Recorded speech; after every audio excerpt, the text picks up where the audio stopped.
Hola, ¿qué tal? Vamos a hablar sobre la recopilación y análisis que se hicieron de los datos en una forma de storytelling, que está centrada en el campo que traté, que fue lo de Spotify. ¿Qué buscamos lograr? A través de esta investigación, era hacer la demostración de cómo la reproducción en streaming se ha impuesto o ha tenido un incremento muy importante a la fecha de hoy y pues ya ha opacado otros tipos de reproducción que se hacían antes, como pues todos conocemos, de las generaciones del 2000, que se consumía mucho el formato en físico, que eran las reproducciones en CDs, y luego de eso, con el auge del Internet, la reproducción en formato MP3, en descargas de distintas fuentes, ¿no? Y pues bueno, ante esto hicimos una recopilación de datos y estos cómo se hicieron y dónde los obtuvimos.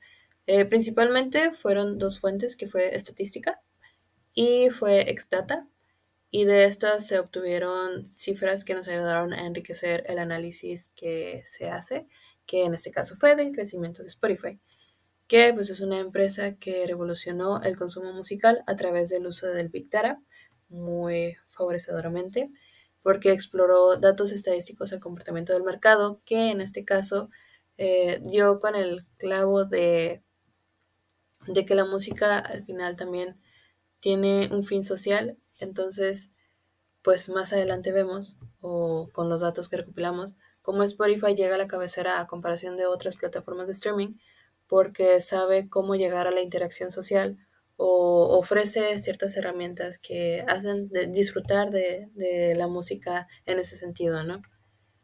Y bueno, en los datos que nos aportan, tenemos aquí dos gráficas. Una de ellas nos, nos reafirma la base de que los ingresos que ha tenido la música de streaming al día de hoy y cómo se ve el pico que tiene primero los formatos en físico y cómo poco a poco la música en streaming se va levantando a partir del 2008 y ajá, pues esto se empezó a extender en el resto del mundo, causando que cada vez menos se consumieran los formatos físicos y los formatos en MP3.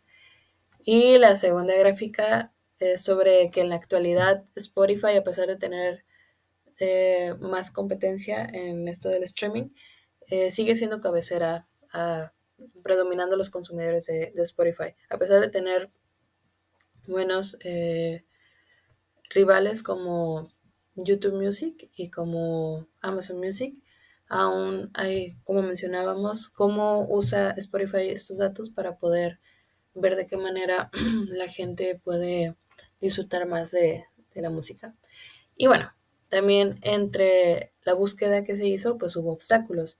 Más que nada fue la recopilación de datos de fuentes gratuitas y de que también la interfaz de estas fuentes fuera muy amigable, porque de repente era como muy difícil de entender cómo es que funcionaba, dónde tenías que hallar estos datos ya muy bien. Y las limitantes también es sobre que varias de estas plataformas están muy limitadas a causa de que no son opciones totalmente gratuitas. Y les digo, y si son gratuitas, a veces son muy, muy difíciles de estar indagando.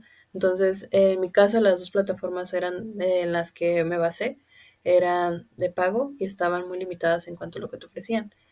Y bueno, y el aprendizaje que nos llevamos con esto es que al apoyarnos de la recopilación de los datos, nos ayuda a enriquecer nuestra investigación sobre cualquier tema que veamos y que decidamos anonadar y que ayuda a analizarlo desde una base más precisa y más puntual, porque pues con eso nosotros tenemos el sustento o tenemos el apoyo de los datos que se investigaron, ¿no?